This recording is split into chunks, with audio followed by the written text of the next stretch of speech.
Hey, welcome to the Drep and Stone podcast, the podcast where two friends raise a glass and have a conversation. I'm Nick. I'm Kyle. Kyle. Hey, Nick. On my way over here, the journey that I take, it took me onto the interstate. Sure. Got behind a guy that was towing a fishing boat.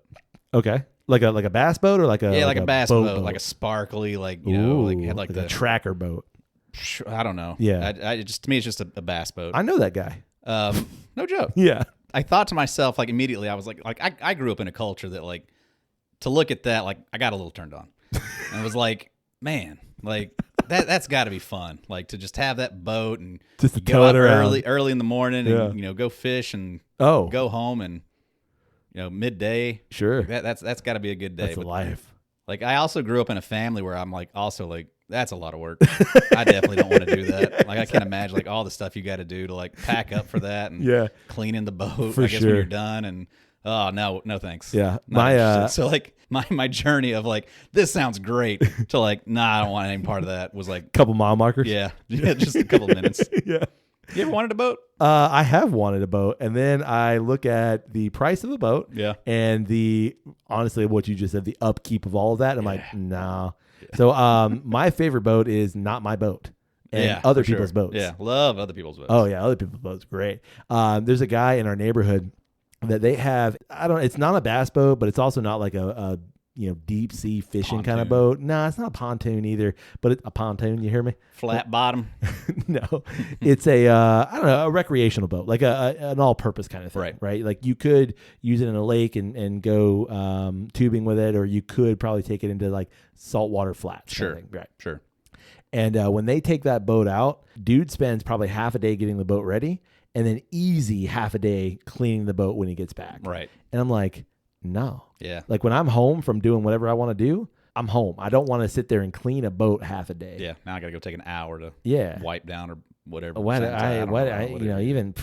not doing it. So I know me, what would happen is like, oh yeah, I'll clean the boat every time we get back.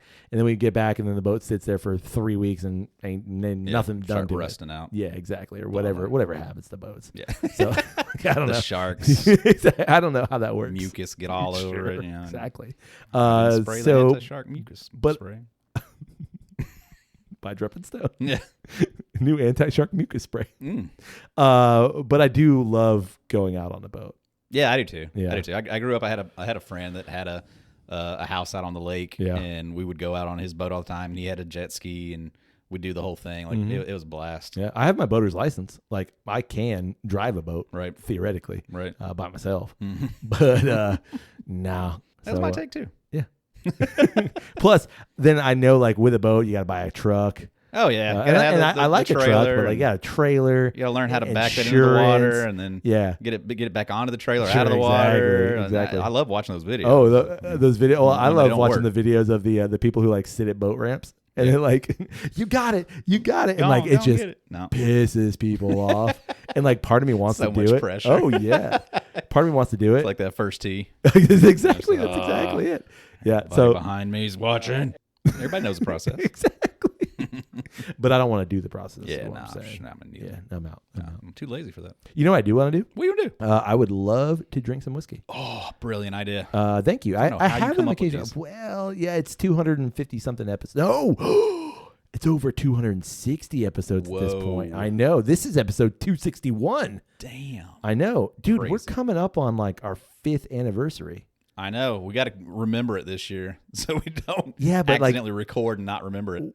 We shouldn't though, because like we've never like remembered the other ones. I think we remembered our first one.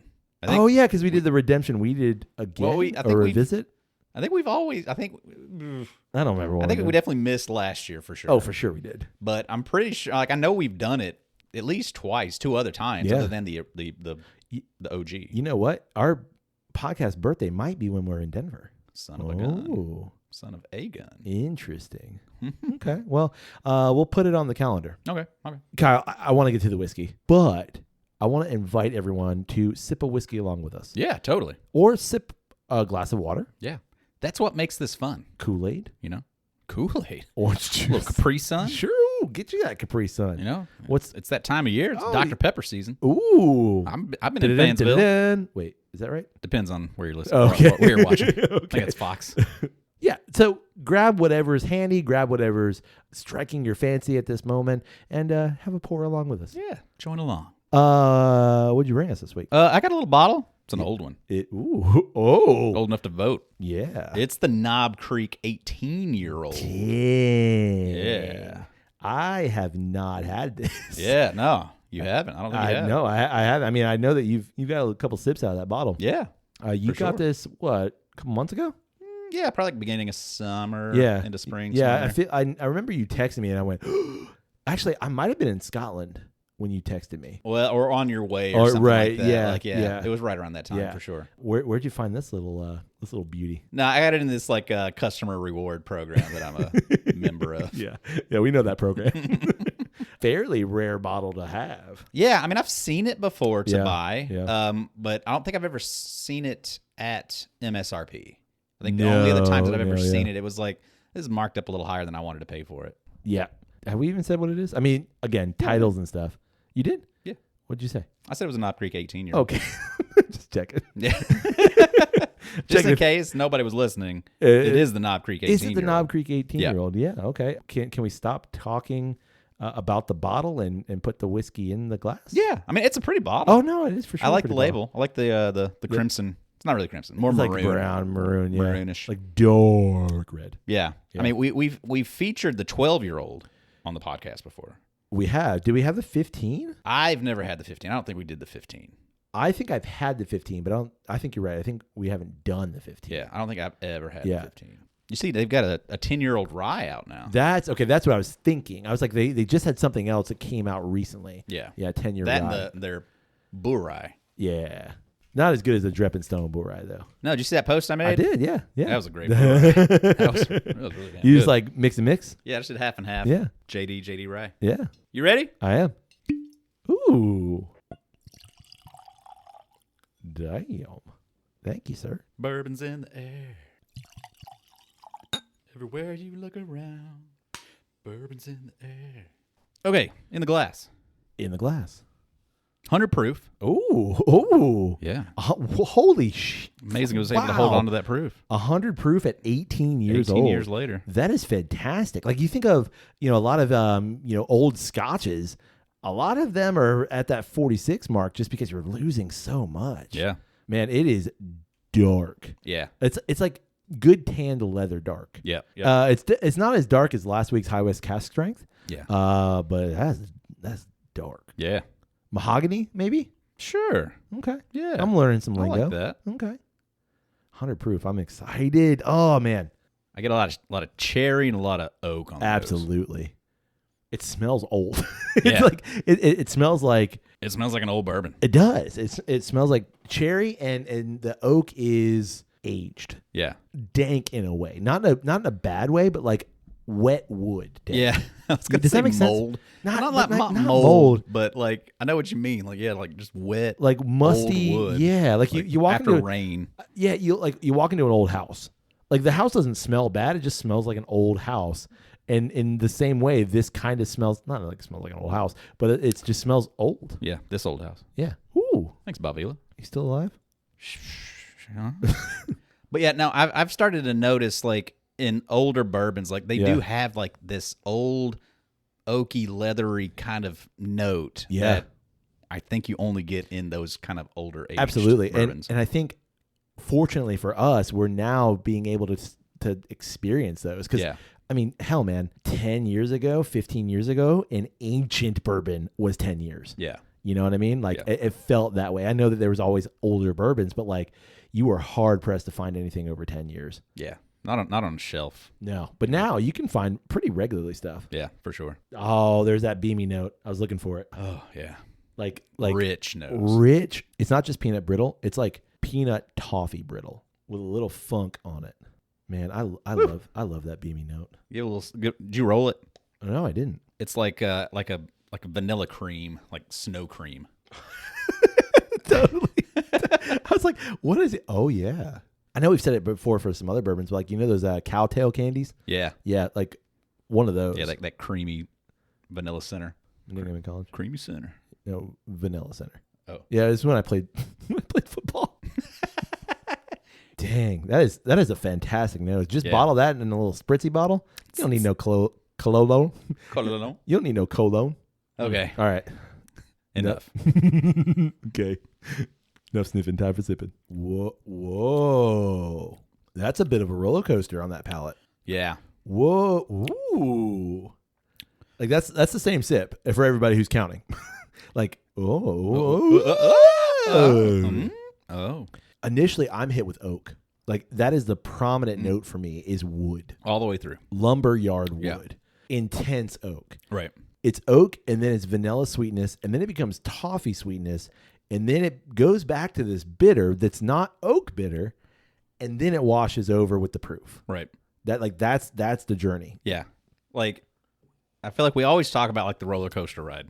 Yeah. And like this one specifically, it stays straightforward the whole time. Yes. It's like you're on a straightaway. Yeah. And it goes up and down, but it just stays in the same direction. Like everything is within the same Agreed. realm the whole time. Agreed. You don't ever go left and right. Yeah. You don't take turns, Yeah. but you definitely do go up and down. And I think it's what I think you mean, and tell me if I'm wrong, but the notes are all there. They don't change. They're all the same notes, but each note is accentuated in the crest of the hill, if you will. Yeah. Yeah. Yeah. It just has, each note has a moment for its hill for it to pop. I think that like base level oak is absolutely there throughout. Yeah. Yeah. Like that's Wow. your ground level. Yeah. Like, you never go below that. Right. You always come back to it. Can I say I expected sweeter on the palate? Oh, really? Like I didn't get a whole lot of sweet on the nose. I mean, I know that like all of our descriptors like lean that way, but it wasn't sugary sweet.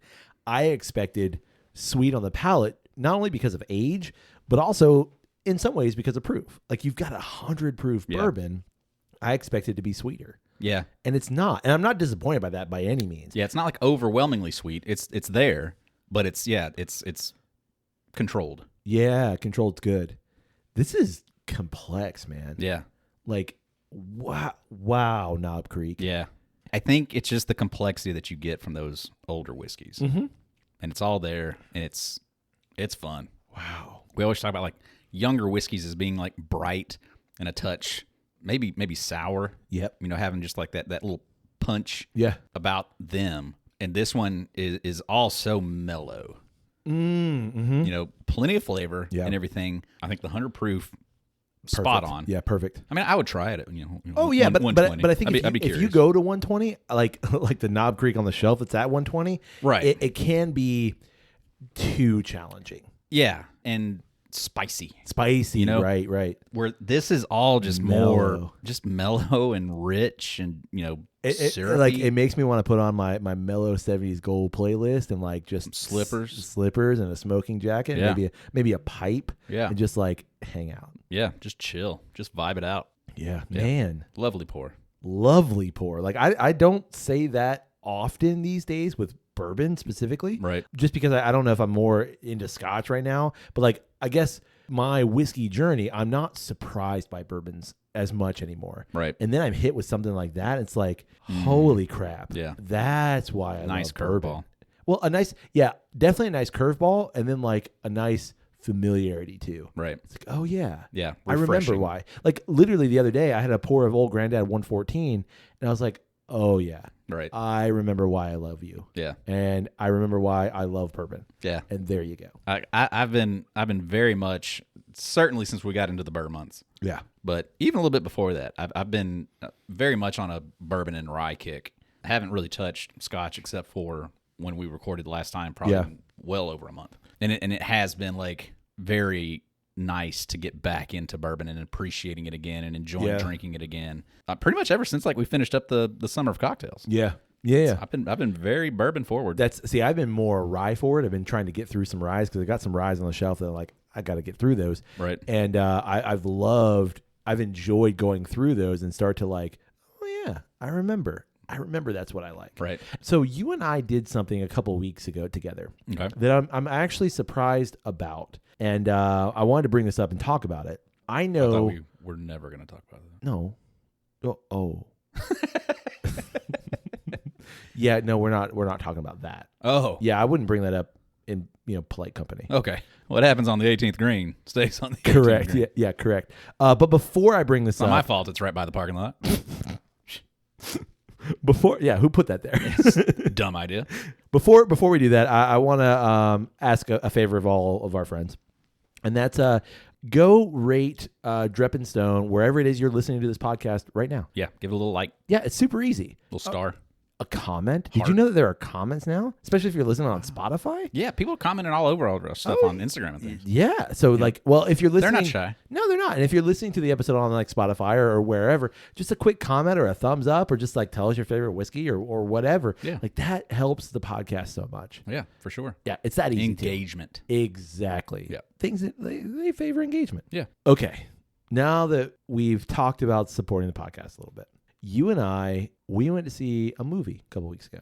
Yeah, we did. And I'm surprised by this because knowing you as long as I've known you, you've never struck me as a horror movie person. Yeah, no, I'm not at all. In fact, like I don't think other than seeing a prequel to this film, which everyone can read in the title, I don't think we've ever really talked about horror movies. Nope. It is not my jam. In fact, it's something that we've always thought about talking about, or I've always thought about talking about around Halloween. And every time you're like, nah, I don't really have no way to say it. nothing to contribute. I don't really have a horror movie. But you and I went and saw what I consider to be a horror movie. Yeah. We went and saw Alien Romulus. Yeah. And I want to, first of all, I want to talk about the Alien franchise as a whole because Sure. I love it. Yep. But I want to talk about like why that one over like any number of horror movies we could have gone to see, because I like some horror. I would say I definitely like more horror than you do. Yes, for sure. I mean, I couldn't name you another horror movie like The Ring. Did you see it? Saw that Okay. way back. Sixth Sense? 20 years ago. Sure. I saw Sixth Sense. Yeah, I think it's horror. Is it? It's more I feel like thriller, that, maybe. That leans more like, I mean, it's just more like what are the it's been, I haven't seen it since it came out. So Yeah. like, but like, are there scary moments in Uh, Sixth Sense? I feel like it's always more just kind of like intrigue and like mystery and I think there are some scary, like, whoa kind of moments. yeah. I guess historically, Yeah. the jump scare used to be a horror element. Sure. And yeah. I feel like it's so much more common nowadays. Like Yeah. you'll get a jump scare in In a a Marvel- Pixar movie, yeah, you know, yeah, like for sure. like I feel like they just use them, and so I don't really consider Okay. a jump scare like necessarily horror in and of itself. Okay, anymore. but like you didn't see like the Babadook. nope, Yeah. didn't see that. Didn't see any of the Saws. Yeah. you know, Yeah, those aren't my jam. Like Yeah. I don't like those. yeah, The first one was like the only one I was like, okay, I can tolerate this. Right. After that, it just became gross. yeah. None of the purges. Yeah. Yeah. Yeah, like just like that. That's what I think Okay. of when I think horror. I think of like gore and Right. that sort of stuff. Okay. And, you know, it has its clientele. and Sure. I'm just not a part of it. Yeah. Okay. So then why Alien Romulus? The Alien franchise, you know, for me, certainly very recently. Like when we went and saw Prometheus, Yeah. I really enjoyed it. Me too. Like Yeah. I like the certainly the sci-fi. I think a lot of the perhaps the issues that I don't really enjoy about like things that happen here is like it's too contextualized. Like it's it's too relevant. Sure. You know, whereas like a space horror, like I'm never going to be in outer space, and like, but like I definitely think outer space is probably terrifying. Oh yeah. But like I still like I love the aesthetic. Okay. Like I love the ships and the incredible sense of like solitary experience that must be. Isolation, right? Yeah, of like you probably don't hear anything unless you've got music playing or something like. Yeah, I mean, I'm sure it is very just like creepy as hell all the time because you know, just on the other side of this sheet of aluminum foil is the What's the line in Interstellar like? Outside of this is just nothingness. I think Romilly says it. Yeah, and like just nothing. or like the millions original tagline of right. No in one, space, no nobody one can hear you scream. Yeah. Like, you know, it's just I like it. I like the space horror, and I think it's just because it puts you somewhere else. But then I can appreciate the horror aspect of it. Yeah, It's more fantasy. I think it's more science Starts to dip- fiction. It is, Yeah. but I just mean like I see what you mean. the xenomorph is kind of like a dragon. You know, Sure. it kind of leans into that almost like fantasy element for me. Like this is plausible, but it's not possible kind Right. of thing, or Right. or maybe the other way around. Yeah. Sure, yeah. For me, like in terms of horror movies, I'm right there with you. Like, I don't like a lot of the blood, guts, and like, people getting dismembered kind of thing. Right. But I'm not necessarily like, this does happen in all Alien movies in some way, but it's not the same as in like, Hostel and you mentioned Saw and things like that. So those horror movies, because there's not like a richness of story there. Because what I'm more interested in is I'm okay with being scared, but I like the story that's being told. Totally. And I love science fiction. Yeah. I need a good narrative to go along exactly. with it. And especially like I love space movies. Like one of my favorite films is Interstellar. Obviously I just mentioned it. Right. And so to add like another, what if this shit goes wrong? Yeah. Because is Alien, the Alien franchise, is that Jaws in outer space? it's not that. What is that Jaws and Interstellar had a baby? Oh yeah, and that's exactly probably what it is. It's probably why I like it. Yeah, because we definitely need a bigger boat because this little boat is not. Yeah. Not enough places to hide.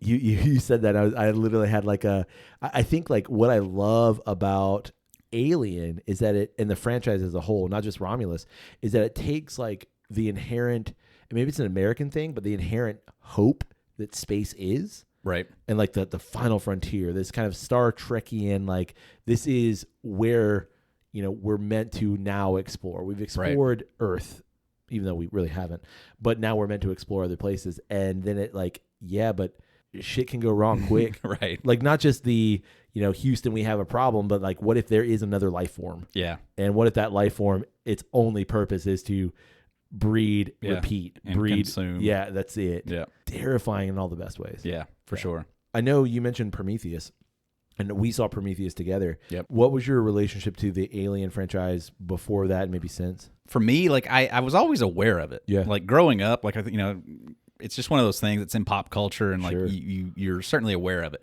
But I never watched them. I saw clips, on TBS, TNT, whatever, but never sat down and watched any of them. Prometheus was actually probably my first actual watch of a film in the franchise. Wow. Which is not a bad place to start because technically that's the first one chronologically. Yes, yeah, at this point in time. Yeah. Right. But my most concrete connection to the franchise was the Great Movie Ride at the Disney MGM studios back in the day. Wow.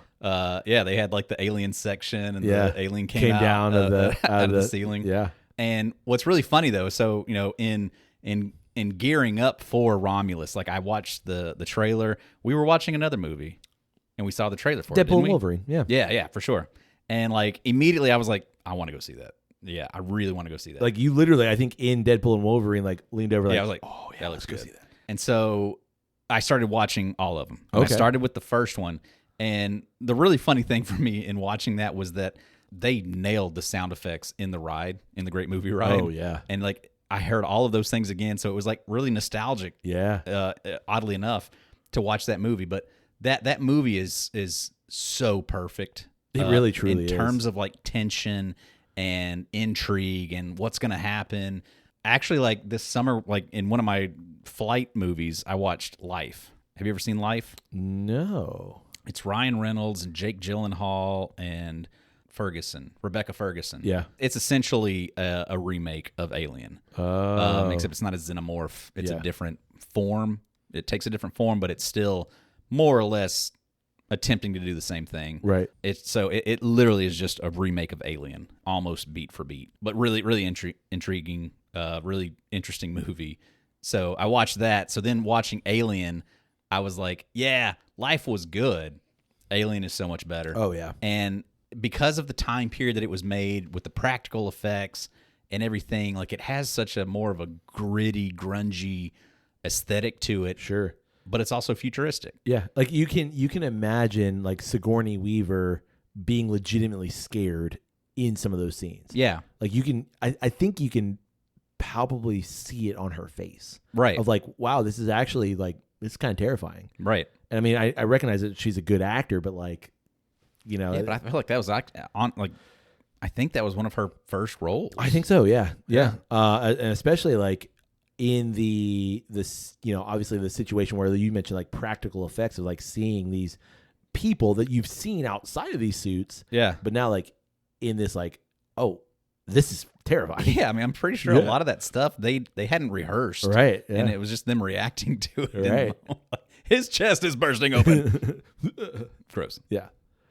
So you went back and you watched all of them. I haven't finished 3 and 4. Okay. And I didn't watch any of the Alien Predator Nah, I don't. stuff. Listen, I know people love them. I don't count it. Yeah, no, I watched Alien and then Aliens, and then I hopped back and rewatched Prometheus, and then I watched Covenant because I missed Covenant when it came out and enjoyed every bit of all of it. Yeah, me too. Like I love the character of Ripley as a whole. Like even as a kid. So my relationship, like I remember being quite young, and we've talked about this. My family was unusually permissive. Yeah, I mean mine was too. Yeah, and just for whatever reason, I guess my dad just didn't ever get into Alien. It wasn't a thing. Like for me, I remember being quite young and watching it. Like it was probably on, like you said, TBS or something. Right. But watching the whole thing, and even as a young kid going like, damn, that woman is a badass. Right. Like capital B-A. Yeah. I mean, like, wow. I don't know if I could say the original, but like one of the original. Like for sure, at least within the modern filmic era, like original badass. That's the ultimate question. What?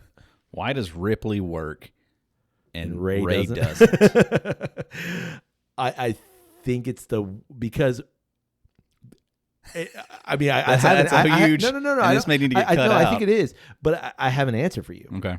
I think it's because at some point Ripley is it in a lot of ways. Like she's the. I mean, in a lot of cases, like she's the last one standing. Right. But like, it's that she is an equal from the beginning.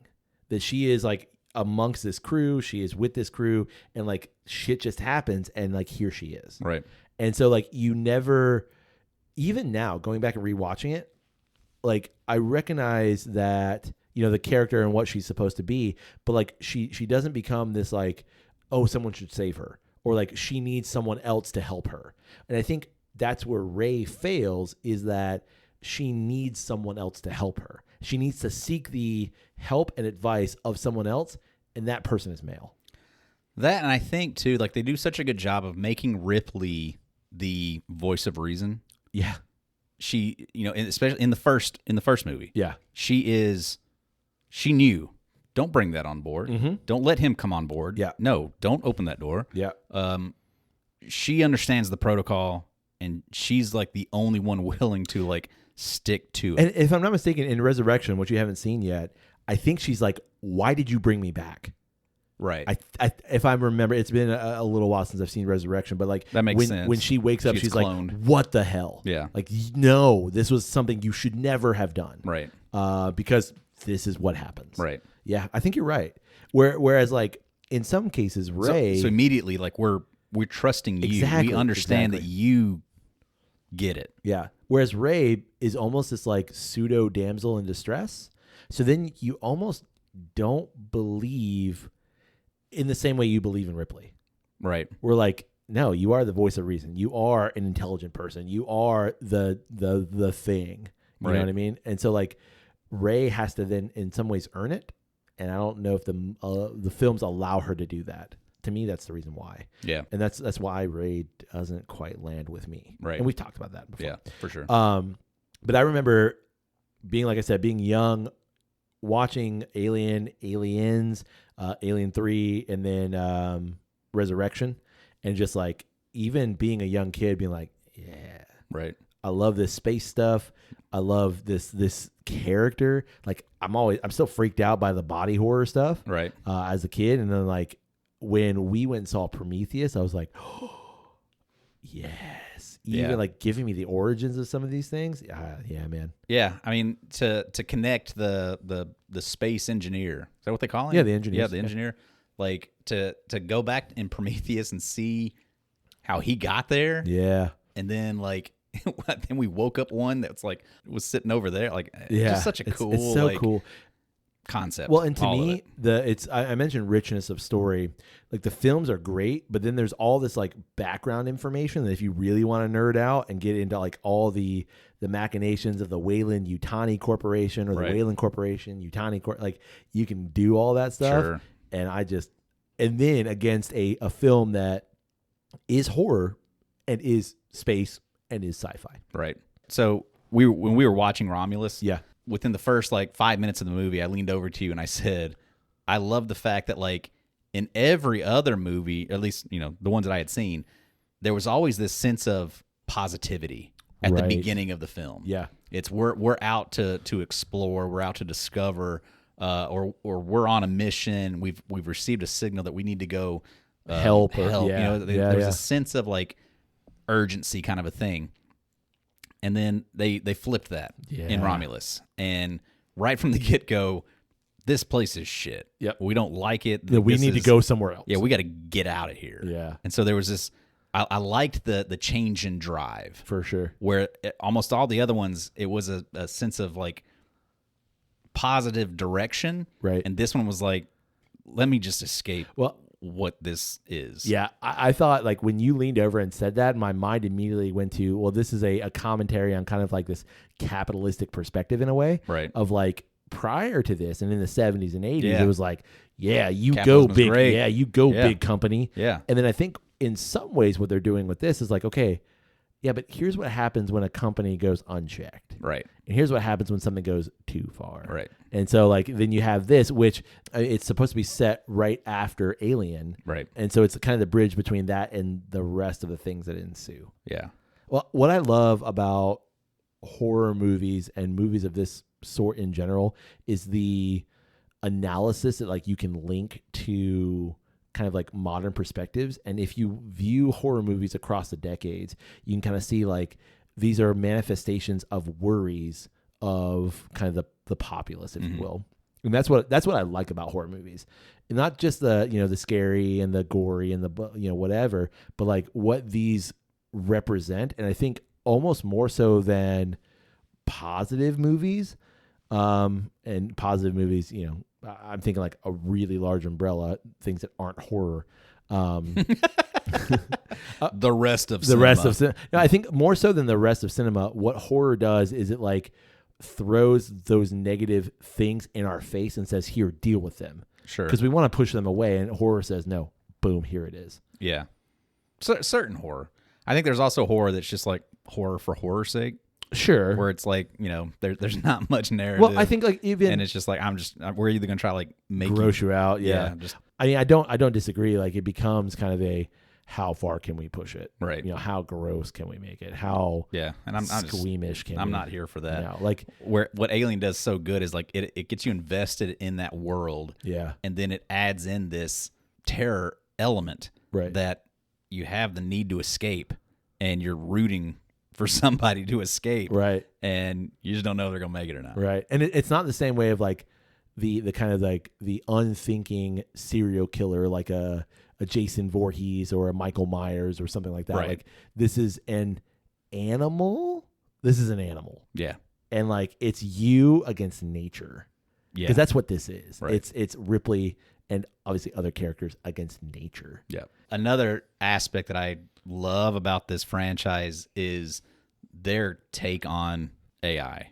Oh yeah, and all the synthetic life forms. Yeah. Because they're always like, you've always got your main character, and every single one of them, the next main character is the AI. But it's also like overarching over the entire series. Exactly. The AI is the main character. Sure. Like David in Prometheus and Covenant. Yeah. He's the main character. Yeah. He's not the main character in either of those individual movies. I guess he probably is in Covenant. Yeah. You could or argue. maybe antagonist at the very least, which I could say. I would still think it's his story. No, I'm saying like he's the antagonist, but he is the central character. Sure. Yeah. The whole story is about his journey. Absolutely. But just the aspect of like that's the next evolution. Oh yeah. And like we create you create that, and that so on and so us, yeah, right? and that comes back wild. Yeah. Just love it so much. And I love the kind of like prescience of it too. It's like this is what happens again when these things go unchecked. Right. And like we have the ability, but will we? Will we stop dollar it? Signs. Exactly. So, who cares? Exactly. But that what was the AI in Romulus? Andy. Andy. Andy. And I liked his kind of new take that they put on it of like he's a little bit of old tech. Yep. So he's a little bit run down. The fact that they could like update his software, and he becomes a different person. Yeah. And that was so effective. It was. Because they'd really never was. done that before in any of the movies of like changing the AI. No. and in their the directive. narrative. Yeah. So cool So good. and like terrifying. Yes. Because he still had like the same kind of Exactly. understanding from what's his name? Andy. Yeah. He still had Andy's understanding, but now with this updated stuff, like it changes directive and his entire character. And it to was me, so it's well done. that's what the Alien films as a whole does well. Is like, yes, you have this baseline terror of the xenomorphs, Right. but then like the real terror is the other thing. Right. You know, it's his AI, whether it's AI Or and it's Mother, the Utani or it's Corporation. Utani or Weyland Utani. Like it's all of those things. So it's like, okay, you have nature, but you also have something else that's trying to manipulate nature eventually or whatever, and like it's all just going all bad. It's all bad. Yeah. Yeah. But also good. Oh, it's so good. I love those movies, and I think like they're not as scary as a lot of people like make them out to be. Like there are frightening moments, sure, but like to me, it's more sci-fi space than it is like body horror. Yeah, me disgusting. too. I mean, it certainly has that, and I feel like Romulus had that more so almost than any other one. Like it was definitely more sexualized in a some way. ways, yeah. But at the same time, like I thought it was interesting that you would even categorize it as horror. Yeah. Because I think when the first one came out, Yeah. totally, that's horror. Like having an alien pop out of your chest, freaky as hell. But like nowadays, I just don't know that I would categorize it that way. Right. You know, like to me, it is just kind of more still scary space. Yeah. No, I get what you mean. You know? Yeah. But you got anything else? No. I do have a request. What's that? I would love everyone to support the podcast. Yep. By telling someone about Drep and Stone. Easy enough. You're listening to Drep and Stone on your, listening device. Just pop out your earbud. Yep. Hey, you Yes. heard about Drep and Stone? I'm sorry? It's a podcast where two friends raise a glass and have a conversation. Drep and Stone, DREP and Stone. No, I haven't heard that. Oh, well, now you have. You should go check it out. How do I do that? Wherever it is you get great podcasts. Incredible. Yeah. I love a great podcast. Good. You're going to love this one. What do they talk about? Everything from AI to zipper etiquette. Wow. I know. That's a lot. It is a lot. They have over 260 episodes. No kidding. Yeah. You've got some catching up to do. All right. Well, I suggest start with the newest one, though. Okay. Yeah, it's about Alien Romulus. Yeah. It Just just saw released. that the other night. Oh, yeah. It's really good, and they liked it too, so you should go listen to it. Okay. All right. See you later. Yeah. See you, buddy. It's that easy, Kyle. Yeah. Yeah, that's the only favor I ask of people. Yep. Easy enough. We also would love it if you tell us what do you think about the Knob Creek 18. Yeah. What's your favorite Knob Creek expression? Oh, that's tough. Have you tried that burr eye? No, I haven't. But I'd like I mean, to. I was talking about to our listeners. To the other people. Have you tried that one, or maybe you've had that single barrel 120 proof? I've had that one. That one slaps. Yeah. Have you had the rye? Yeah. Ooh. Try them all. We'd also love to know, what do you think about the Alien series? Yeah. Which one's your favorite? Ooh. Well, you can get in touch with us through email. That's drepandstone@gmail.com. You can also get in touch with us through social media. It's always one word, Drep and Stone, DREP and Stone. Find it, like it, share a thing, comment on a thing, and, we'll reply back to your things. Yeah, and while you're on the interwebs, just hop on over to Patreon and support us there, too. Easy enough. Patreon.com/drepandstone. Yeah. On that note, hey, buddy. Hey, buddy. May your glass overflow. And your ass never show. Cheers, buddy. Cheers.